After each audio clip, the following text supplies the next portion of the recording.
So hey guys, welcome back to another video of commerce made easy. पिछली video में हमने बात की थी कोऑर्डिनेशन क्या है और उसके फीचर्स क्या है। आज हम बात करेंगे उसकी इंपॉर्टेंस की। अब कोऑर्डिनेशन की इंपॉर्टेंस के ना छोटे छोटे 3 पॉइंट्स हैं, बस कोई निमोनिक्स की जरूरत नहीं है, बिल्कुल अंडरस्टैंडिंग वाले 3 पॉइंट्स। सबसे पहले आप बताओ मुझे इंपॉर्टेंस वर्ड का मतलब क्या होता है। जरूरत, कोऑर्डिनेशन की जरूरत क्या है किसी भी ऑर्गेनाइजेशन में, इस बात का आंसर देंगे ये 3 पॉइंट्स। शुरू करते हैं पहले पॉइंट से, ग्रोथ इन साइज। सबसे पहले आपको पता है कि कोई भी ऑर्गेनाइजेशन आज की डेट में बिना ग्रो किए नहीं रह सकती। आज की डेट में जब टेक्नोलॉजी में इतनी ज्यादा अपग्रेडेशंस हैं, कस्टमर की डिमांड इतनी ज्यादा बढ़ रही है, उसके पास ऑप्शंस बहुत हैं। आपको भी उन सब कस्टमर की डिमांड के हिसाब से, आपको टेक्नोलॉजी की अपग्रेडेशन के हिसाब से अपडेट होना पड़ेगा, मॉडर्नाइज होना पड़ेगा। उसके लिए आपकी ऑर्गेनाइजेशन की ग्रोथ तो होगी, पक्का होगी। अब ग्रोथ होगी तो नंबर ऑफ एम्प्लॉइज बढ़ेंगे, नंबर ऑफ डिपार्टमेंट्स बढ़ेंगे, सब कुछ बढ़ेगा। तो इसमें कोऑर्डिनेशन की बात कहां से आती है? सुनो, हर बंदे का किसी ना किसी प्रॉब्लम को डील करने का तरीका अलग होता है। Personalised application feature of art याद है ना आप सबको? हर बंदे का प्रॉब्लम को डील करने का तरीका अलग। हर बंदे का किसी प्रॉब्लम को, किसी टॉपिक को, किसी चीज को अप्रोच करने की मेंटालिटी अलग। तो एक ही ऑर्गेनाइजेशन में जब एक ही गोल है, ऐसी अलग अलग मेंटालिटी वाले लोग, अलग अलग तरीके वाले लोग अगर एक साथ बैठेंगे, एक साथ काम करेंगे, तो क्या एफिशिएंट और इफेक्टिव रिजल्ट अचीव हो पाएंगे? बिल्कुल नहीं हो पाएंगे। तो इन सबकी मेंटालिटी को, इन सबके वे ऑफ अप्रोचिंग को एक करने के लिए हमें कोऑर्डिनेशन की जरूरत है। तो ग्रोथ इन साइज के कारण कोऑर्डिनेशन इंपॉर्टेंट है, ये बताता है ये पॉइंट। अब बढ़ते हैं सेकंड पॉइंट की तरफ, फंक्शनल डिफरेंशिएशन। ये पॉइंट मेरी पिछली वीडियो में दिए हुए किसी एग्जांपल की तरह है। चलिए थोड़ा रिवाइंड चलते हैं और आते हैं उस चीज पे जहां सीईओ आया सेल्स मैनेजर के पास, बोला सेल्स क्यों नहीं पूरी हो गई, प्रोडक्शन वाले ने माल नहीं बनाया।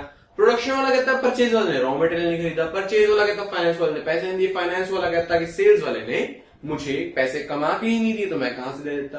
तो ये सारी ऑर्गेनाइजेशन में चलती है ब्लेम गेम। अब फंक्शनल डिफरेंशिएशन पॉइंट ये कहता है कि हर ऑर्गेनाइजेशन में होते हैं अलग अलग डिपार्टमेंट, उनके होते हैं अपने अपने गोल्स। तो हर डिपार्टमेंट बस अपने ऊपर, अपने सिर पे किसी ब्लेम से बचना चाहता है और वो अपना गोल पूरा करने में फोकस देता है, बाकी कंपनी की बजाय भाड़ में। कंपनी का गोल पूरा हो ना हो, उसको सिर्फ डिपार्टमेंट का गोल पूरा करना है, ये उसकी मेंटालिटी होती है। तो अलग अलग डिपार्टमेंट की अगर अलग अलग मेंटालिटी होंगी, उनके अलग अलग फोकसेस होंगे, तो ऑर्गेनाइजेशन का गोल तो कभी अचीव हो नहीं पाएगा किसी भी हालत में। तो इसलिए कोऑर्डिनेशन बहुत जरूरी है। हम चाहते हैं कि सारे डिपार्टमेंट्स आपस में कोऑर्डिनेट करके चलें। ये 4 डिपार्टमेंट्स, इनके बीच में एक बैलेंस होना बहुत जरूरी है, जिससे ये आपस में बना के चल पाए। परचेज वाला कहे मैं इतना रॉ मटेरियल खरीदा हूं, तो इतना बना लेगा, हाँ भाई बना लूंगा, मेरे पास इतने रिसोर्सेज और हैं। मैं इतना बना रहा हूं, इतना बेच लेगा, हाँ बेच लूंगा, मेरे सेल्समैन एक्टिव है, मार्केट में इतनी डिमांड है। मैं इतना बेच के इतना रेवेन्यू जनरेट कर रहा हूं, फाइनेंस वाले को इतना बहुत है, हाँ भाई बहुत है, इतने से अपनी अगला महीना सब चल जाएगा। इन सब में आपस में अच्छी कोऑर्डिनेशन होनी बहुत जरूरी है, ये कहता है फंक्शनल डिफरेंशिएशन। बढ़ते हैं तीसरे और आखिरी पॉइंट की तरफ। तीसरा पॉइंट है स्पेशलाइजेशन। अब स्पेशलाइजेशन क्या होता है? स्पेशलाइजेशन मतलब किसी एक फील्ड में, एक काम में एक बंदे का फुल एक्सपर्ट हो जाना। वो बंदा उस काम को मैक्सिमम एफिशिएंसी और इफेक्टिवनेस के साथ कर सकता है, ये होती है स्पेशलाइजेशन।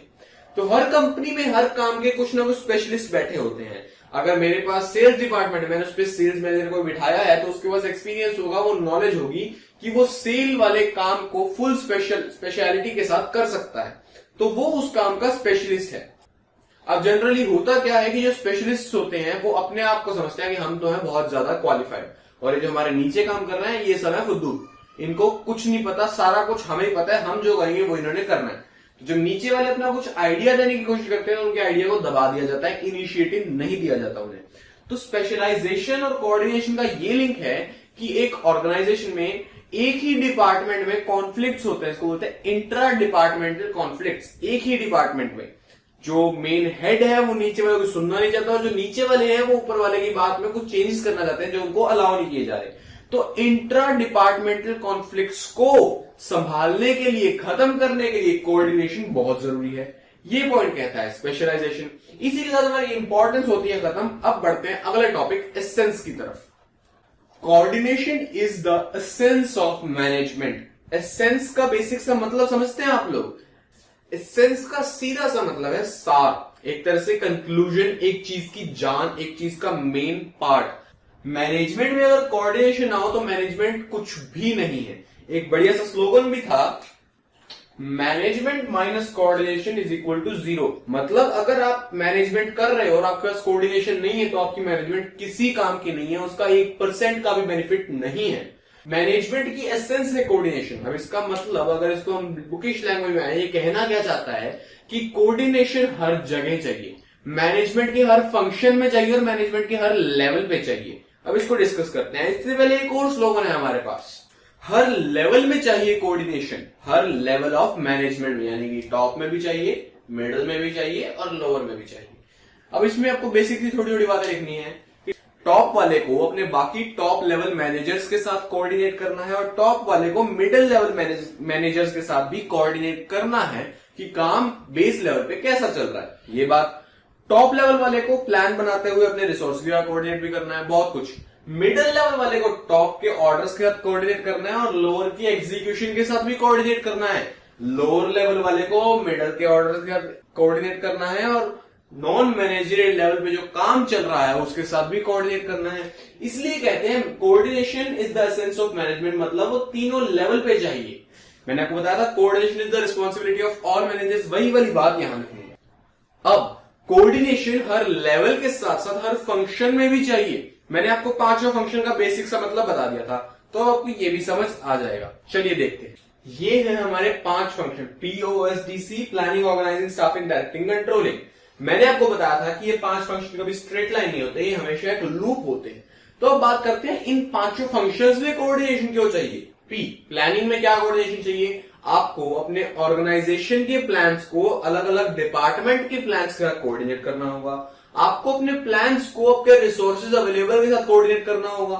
ऑर्गेनाइजिंग में क्या चाहिए? आप जो रिसोर्सेज ऑर्गेनाइज कर रहे हो उसको प्लान्स के साथ कोऑर्डिनेट करना होगा।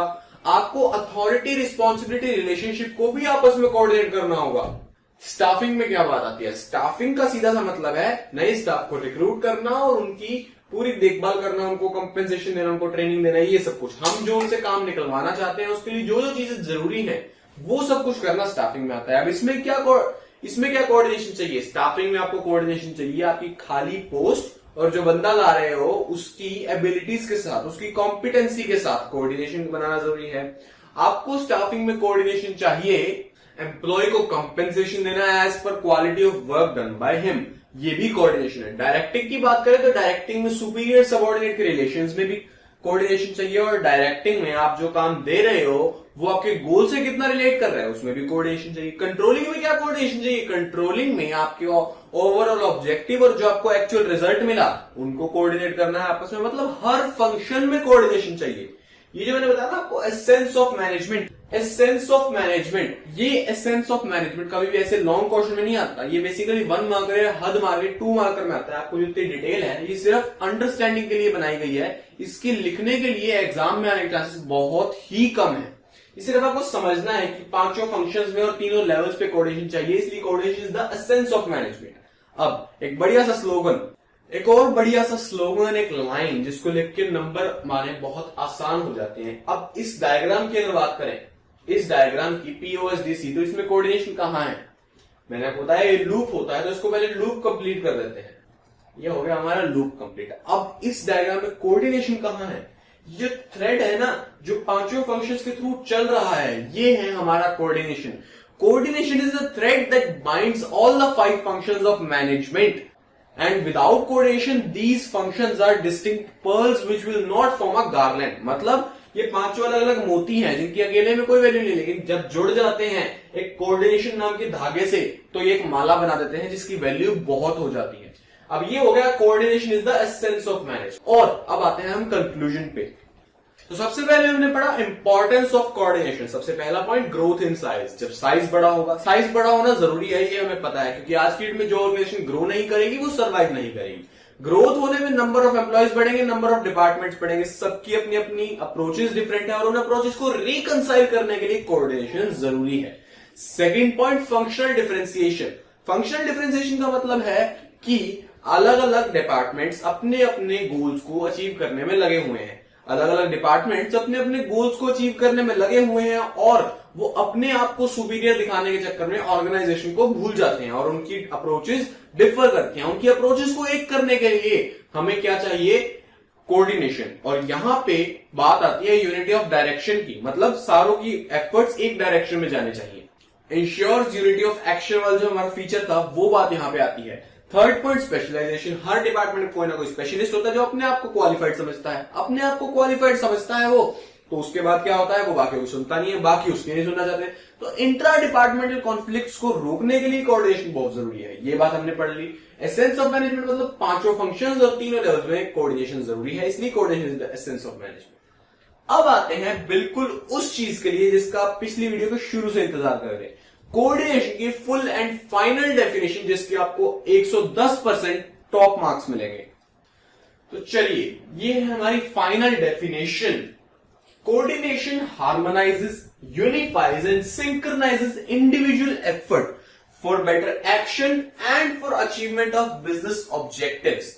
इसको तोड़ते हैं। सबसे पहले कोऑर्डिनेशन क्या करता है? हार्मोनाइज, यूनिफाइज और सिंक्रोनाइज। इन तीनों वर्ड का मतलब हार्मनी होता है पीस, शांति, बिना लड़ाई झगड़े के। कोऑर्डिनेशन क्या करता है? पूरी ऑर्गेनाइजेशन में हार्मनी लाता है, मतलब कोई कॉन्फ्लिक्ट्स नहीं होंगे। यूनिफाइज मतलब सबके एफर्ट्स को एक डायरेक्शन में ले आता है, यूनिफाई कर देता है, एक कर देता है। सिंक्रोनाइज उनको कंबाइन करके उनको एकजुट कर देना और उनके अलग अलग अप्रोचेस को एक कर देना, उनको रिकंसाइल कर देना, ये बात आएगी सिंक्रोनाइज में। इंडिविजुअल एफर्ट, एक एक बंदे के एफर्ट को वो जोड़ देता है, हार्मनी लाता है, यूनिफाई करता है, सिंक्रोनाइज करता है फॉर बेटर एक्शन, ताकि उससे एक्शन अच्छा है, and for achievement of business objective. ये डेफिनेशन पहली बार में पढ़ने में आपको डिफिकल्ट लग रही होगी, 3 बार पढ़ोगे या मेरी ही बात को 3 बार रिवाइंड करके सुनोगे, बिल्कुल सिंपल सी डेफिनेशन है। और इसके नीचे जब आपने ये लिख दिया ना हेनरी फ्योल, मतलब ये डेफिनेशन एक बहुत बड़े मैनेजमेंट थ्योरिस्ट हेनरी फ्योल ने दी थी। ये कौन है आपको अगली वीडियो में पता लग जाएगा, लेकिन अगर आपने ये लिख दिया और ये सेम डेफिनेशन चिपका दी इन्वर्टेड कॉमास में, मार्क्स गारंटेड है, क्योंकि जब भी आपको ये definition as per an author लिखते हो आपका इंप्रेशन डबल हो जाता है। तो इसी के साथ कोऑर्डिनेशन को करते हैं खत्म। आपका कोई भी ऑनेस्ट ओपिनियन, सजेशन या क्वेरी हो तो नीचे जरूर लिख दीजिएगा। मैं टाइम टू टाइम चेक करता हूं और रिप्लाई भी करता हूं।